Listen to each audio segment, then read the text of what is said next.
사도신경으로 신앙 고백 드림으로 새벽 예배 시작합니다. 전능하사 천지를 만드신 하나님 아버지를 내가 믿사오며 그 외아들 우리 주 예수 그리스도를 믿사오니 이는 성령으로 잉태하사 동정녀 마리아에게 나시고 본디오 빌라도에게 고난을 받으사 십자가에 못 박혀 죽으시고 장사한 지 사흘 만에 죽은 자 가운데서 다시 살아나시며 하늘에 오르사 전능하신 하나님 우편에 앉아 계시다가 저리로서 산자와 죽은 자를 심판하러 오시리라.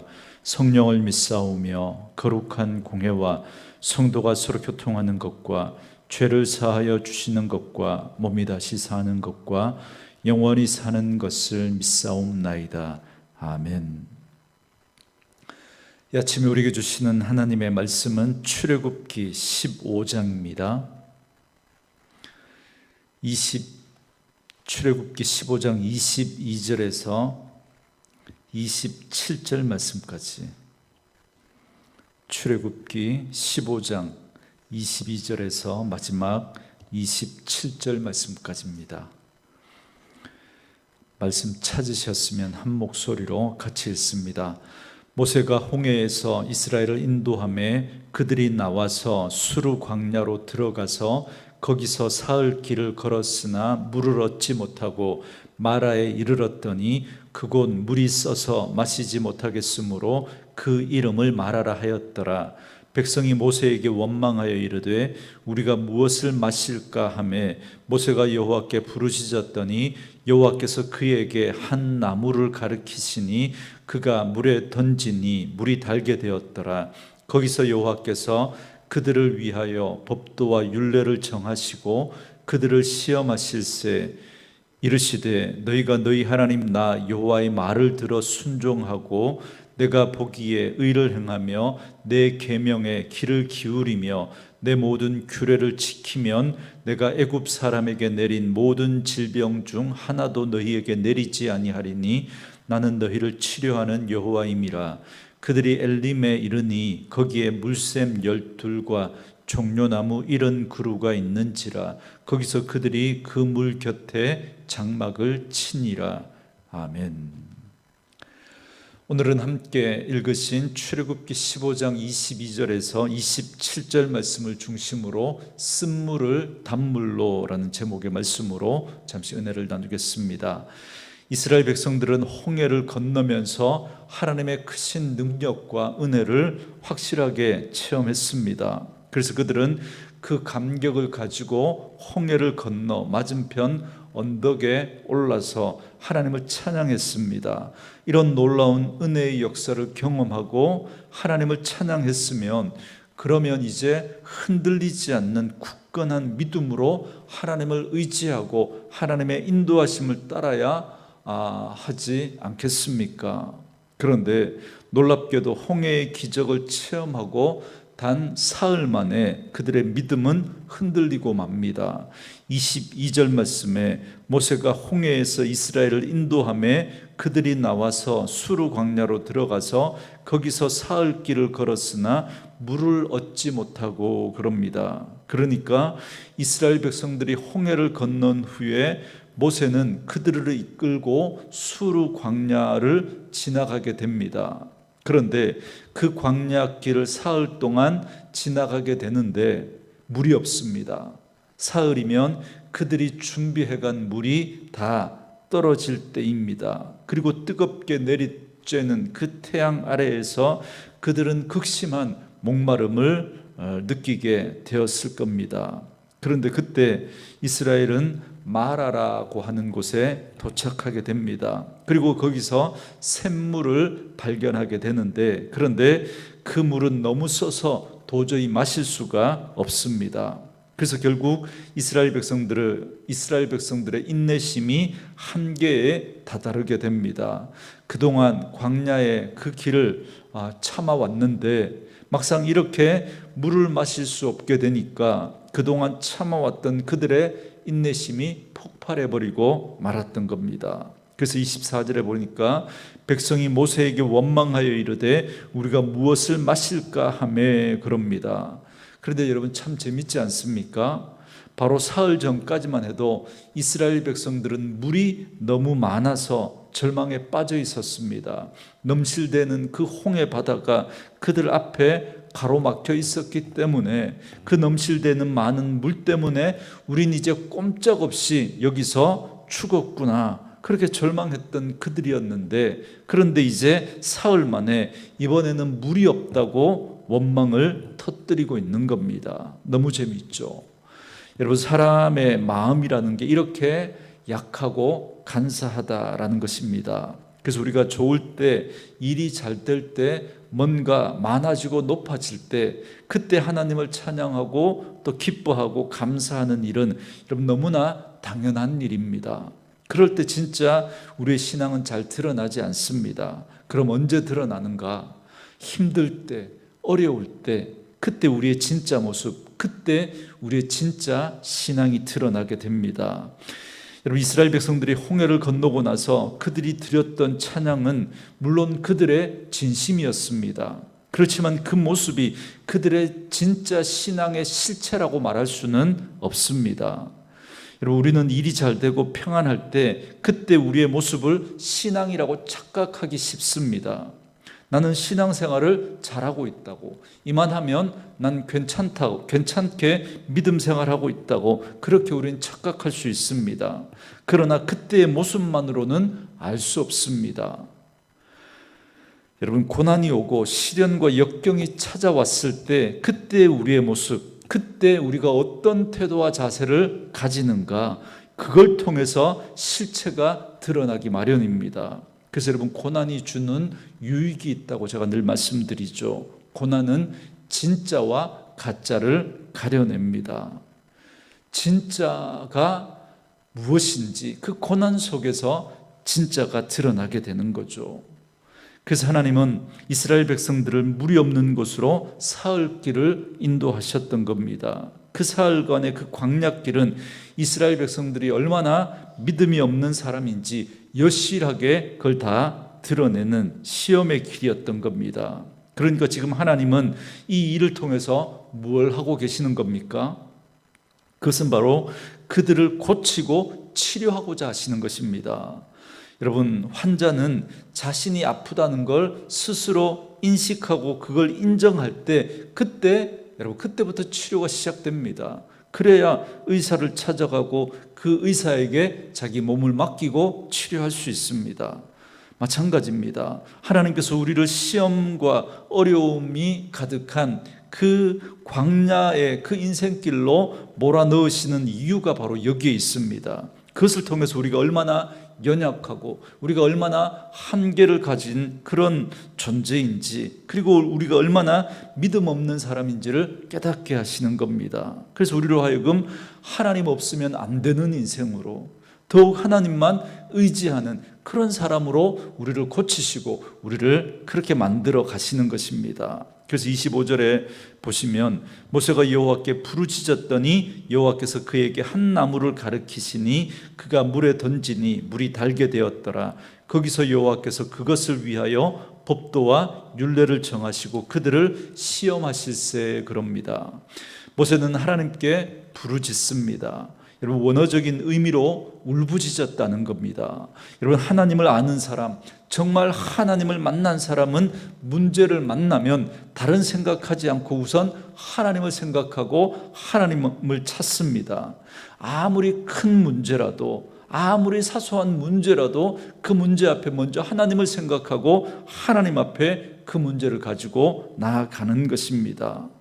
여러분, 그렇기 때문에 정말 믿음의 사람은 그 하나님 앞에 기도하는 사람인 것이죠. 그래서 모세는 이 문제 앞에 하나님 앞에 기도하는데 마음을 씁니다.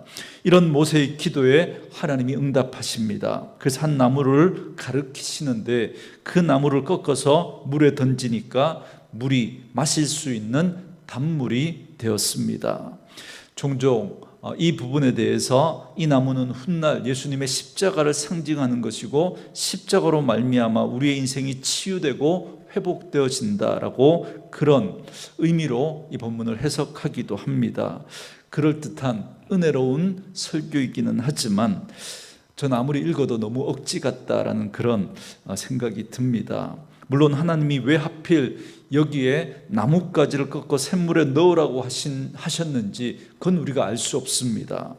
얼마든지 말씀만으로도 아니면 다른 방법으로도 가능할 텐데 왜 굳이 나뭇가지를 넣으라고 하셨는지 우리는 그 하나님의 의도를 정확하게 알 수는 없습니다. 물론 그 나뭇가지가 예수님의 십자가를 상징하는 것이라고 할 수도 있겠지만 그러나 너무 그렇게 비유적으로만 해석할 필요는 없을 것 같습니다. 중요한 건 하나님이 말씀하신 대로 순종하니까 물이 그 쓴물이 변하여 단물이 되었다라는 겁니다. 지금 하나님께서는 이 사건을 통해서 우리에게 말씀해 주시려고 하시는 것은 바로 그겁니다. 순종할 때, 하나님의 말씀대로 순종할 때 하나님은 우리를 치유하시고 고치신다는 겁니다. 마치 가나 혼인잔치의 하인들이 예수님의 말씀에 순종해서 손 씻는 그 항아리 물을 채웠다가 연회장에게 갖다 준 것과 같다고 할 수 있겠습니다. 중요한 건 내 생각, 내 방법, 내 어떤 뜻대로가 아니라 하나님의 말씀대로 순종할 때 물이 변하여 포도주가 되고 쓴물이 변하여 단물이 되는 그런 놀라운 기적이 나타나게 된다는 겁니다.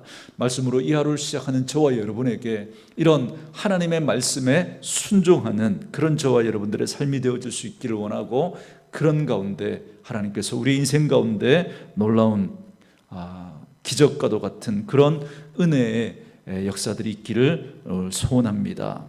그때 하나님은 이스라엘 백성들에게 법도와 율례를 정하십니다. 여러분, 율례라는 게 일반 법을 의미하는데 과거에 그들의 조상들에게 주셨던 법이 있었지만, 그러나 그들이 애굽 땅에서 430년 동안 지내는 동안에 그걸 다 잊어버렸기 때문에 하나님은 다시 주셔야 했습니다. 이걸 통해서 현재 자신들의 모습이 어떠한지를 알게 하십니다. 그래서 신앙이 없다는 걸 깨닫게 하고, 그래서 그들로 더욱더 말씀에 의지하게 하려는 것입니다. 물론 앞으로 하나님께서 시내산에서 그들에게 율법을 주실 것입니다. 그러나 그 전까지 시내산에서 주실 그 율법을 대신할 수 있는 일종의 예비 규례와도 같은 것을 그렇게 그들에게 주신 것이라고 할 수 있겠습니다. 그러니까 그들이 애굽에서 살 때 그때는 애굽 법에 의존해서 살았지만 이제부터는 하나님이 주시는 새 법에 의해서 그 법을 지키며 살아가야 하기 때문에 하나님께서 그들에게 새 법을 주신 겁니다. 여러분, 오늘 우리도 마찬가지입니다. 우리가 예수님을 믿고 나면 그동안 우리는 세상의 법과 세상의 기준과 가치를 붙들고 살았지만 이제 그리스도의 법과 기준과 가치를 붙들고 그걸 지키며 살아가야 합니다. 왜요? 옛사람은 죽고 새 사람이 되었으니까 이제 우리에게는 새로운 법이 주어지는 겁니다. 그걸 지켜야 하는 것이죠. 이 법은 다름 아닌 사랑의 법이고 성령의 법이라고 할 수 있겠습니다. 그래서 26절에 보면 이스라엘에게 주신 새로운 법도와 율례에 대해서 말씀하십니다. 26절에 이르시되 너희가 너희 하나님 나 여호와의 말을 들어 순종하고 내가 보기에 의를 행하며 내 계명에 귀를 기울이며 내 모든 규례를 지키면 내가 애굽 사람에게 내린 모든 질병 중 하나도 너희에게 내리지 아니하리니 나는 너희를 치료하는 여호와임이라 그럽니다. 여러분, 새 법의 내용은 다른 것이 아니라 하나님의 말씀에 순종하는 겁니다. 그래서 하나님 보시기에 의를 행하며 그 계명에 귀를 기울이고 지키는 겁니다. 그러면서 하나님께서 아주 의미 있는 말씀을 덧붙이십니다. 이 모든 법도와 규례를 잘 지키면 하나님이 애굽에 내린 질병 중 하나도 너희에게 내리지 않으시겠다라고 말씀하십니다. 그리고 또 말씀하시기를 하나님은 우리에게 질병을 주시는 분이 아니라 오히려 우리를 치료하는 하나님이다라고 말씀해 주십니다. 이 치료하시는 하나님을 히브리어로 여호와 라파라고 부릅니다. 그렇다면 여기서 왜 하나님은 자신을 치료의 하나님 여호와 라파라고 그렇게 말씀하시는 걸까요? 물론 하나님은 우리의 육신의 질병을 치료해 주는 분이십니다. 그렇지만 오늘 이 본문에서 말씀하시는 치료의 하나님이라고 하는 이 말은 육신의 질병도 포함되겠지만 그것보다는 우리의 인생의 모든 근원적인 문제를 치료하시는 구원자다라고 하는 그 뜻을 가지고 있는 것입니다. 그렇기 때문에 이 사건을 우리가 좀 더 구원적인 의미에서 좀 해석해 볼 필요가 있겠습니다.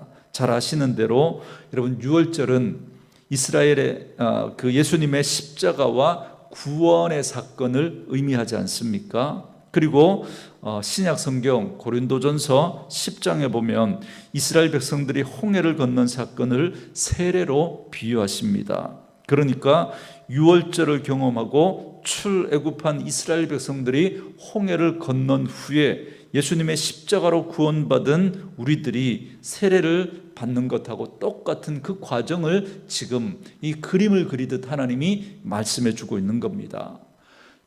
유월절 사건을 경험하고 그들이 출애굽하죠. 이것이 우리가 예수 그리스도를 믿고 그 십자가의 은혜로 구원받는 사건을 이야기합니다. 그리고 난 다음에 홍해를 건너는 것이 마치 우리가 예수 믿고 구원받은 우리들이 세례를 받고 이제 새 사람이 되는 그런 영적인 의미를 가지고 있는 겁니다. 그렇다면 예수님의 십자가의 은혜로 말미암아 구원받은 우리들이 세례를 받았다면, 그래서 새 사람이 되었다면, 그러면 그 다음에 우리가 믿음의 길을 걸어갈 때 그 길은 광야와도 같은 길입니다. 이스라엘 백성들이 그 유월절을 경험하고 홍해를 건너고 난 다음에 광야길을 들어가지 않습니까? 그런데 그 광야와도 같은 믿음의 길을 걸어갈 때 반드시 일어나는 사건이 있는데 그것이 바로 치유의 사건이라는 겁니다. 이 마라에서 그 쓴물이 변하여 단물이 되는 이 치유 사건을 경험하게 됩니다. 여러분, 이 치유 사건은 마라의 쓴물을 단물로 바꾸는 사건이지 않습니까? 그래서 하나님은 우리의 인생 가운데 마라의 그 샘물을 치료하시는 그런 은혜를 베풀어 주십니다. 그런데 여러분, 여기서 우리가 알아야 할 사실은 뭐냐면 히브리어로 이 마라의 샘물이라고 할 때 이 샘물이 히브리어로 아인이라는 그런 단어인데요, 그 뜻 가운데 샘물이라는 것도 있지만 눈이라는 뜻도 있습니다. 우리 몸에 이 눈을 말합니다. 그런 의미에서 보면 이 마라의 샘물 사건은 바로 이스라엘 백성들의 눈을 치유하시는 사건이라고 말할 수 있습니다. 다시 말하면 그들의 영적인 눈이 열리는 사건이 바로 이 마라의 사건이라고 할 수 있겠습니다. 여러분, 우리의 믿음 생활이 그렇습니다. 우리가 예수님의 십자가의 은혜로 구원을 받아 세례를 받고 이제 하나님의 말씀과 규례를 따라 살기로 다짐하면 무엇보다 우리의 눈이 달라져야 합니다. 이제 우리가 옛사람은 죽고 새 사람이 되었습니다. 이제 하나님의 율례와 규례를 가지고 그 말씀대로 우리는 새로운 삶을 살아가기를 원합니다. 그러려면 우리의 눈이 달라져야 합니다. 우리의 영적인 눈이 뜨여져야 합니다. 다시 말하면 세상적인 시각, 세상적인 가치관, 그걸 가지고 우리는 믿음의 삶을 살아갈 수 없다는 겁니다. 우리가 정말 하나님의 말씀대로 그 믿음의 삶을 살아가려면 우리가 보는 눈이 달라져야 되는 거예요. 이 세상을 보는 눈, 세계관, 가치관, 그 영적인 눈이 달라져야 되는 겁니다. 영적인 눈이 띄어져야 하는 겁니다.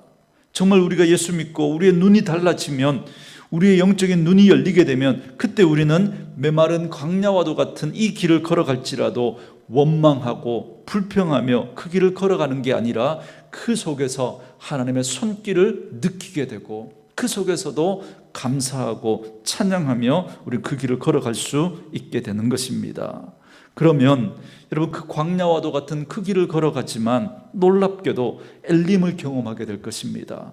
12개의 물샘과 70그루의 종려나무 오아시스가 있는 그 엘림을 발견하게 되는 겁니다. 이것이 바로 우리가 예수 믿고 구원의 길을 시작하는 믿음의 여정에서 우리에게 있어야 할 치유의 사건, 변화의 사건입니다.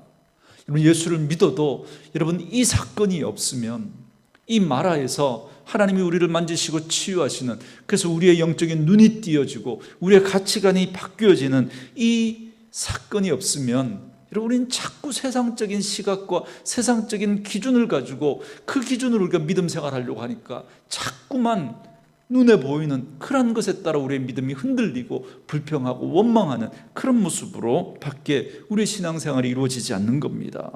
그러므로 오늘 치료하시는 하나님 여호와 라파의 이 은혜를 경험하는 저와 여러분 될 수 있기를 주님의 이름으로 축원합니다.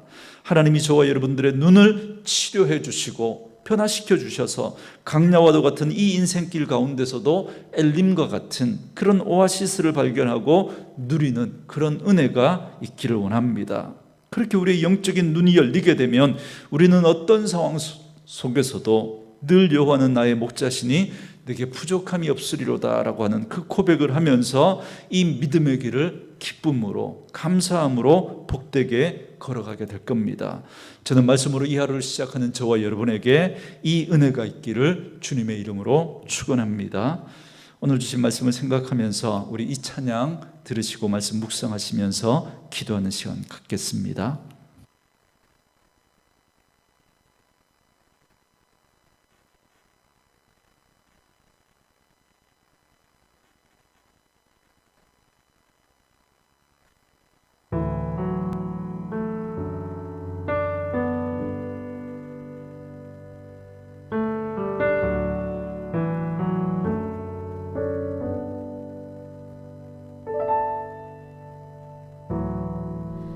눈앞에 산이 커 보여 넘을 수 없는 벽 앞에 두려움 쌓일 때 내 마음 깊은 곳 보이지 않는 믿음의 눈을 뜬다. 보이지 않는 눈, 믿음의 눈을 보이지 않는 주님을 보게 하네.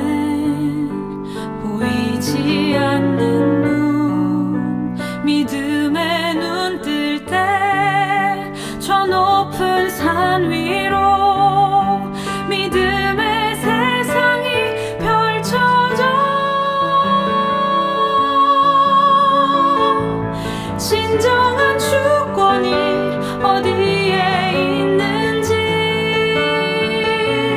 온전한 지혜가 어디로부터 오는지 지금 내 싸움은 무엇을 향한 것인지 믿음의 눈 뜰 때 더욱 선명해지는 주님의 임재.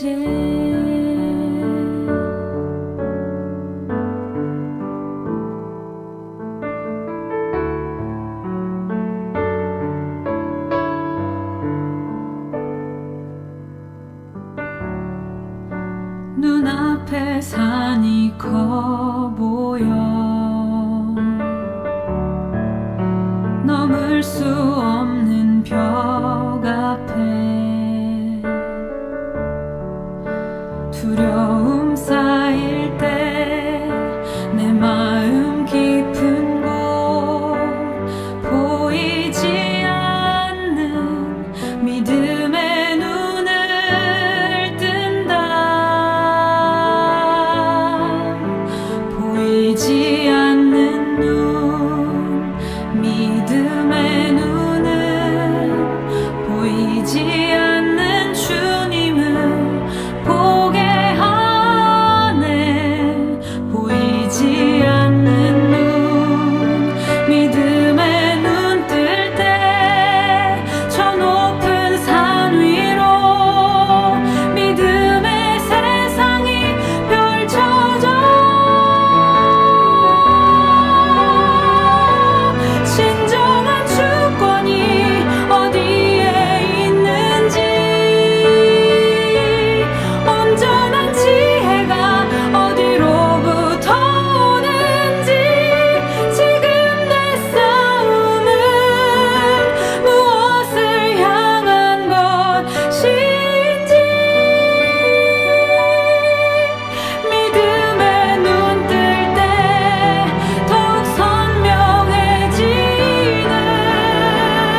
주님의 임재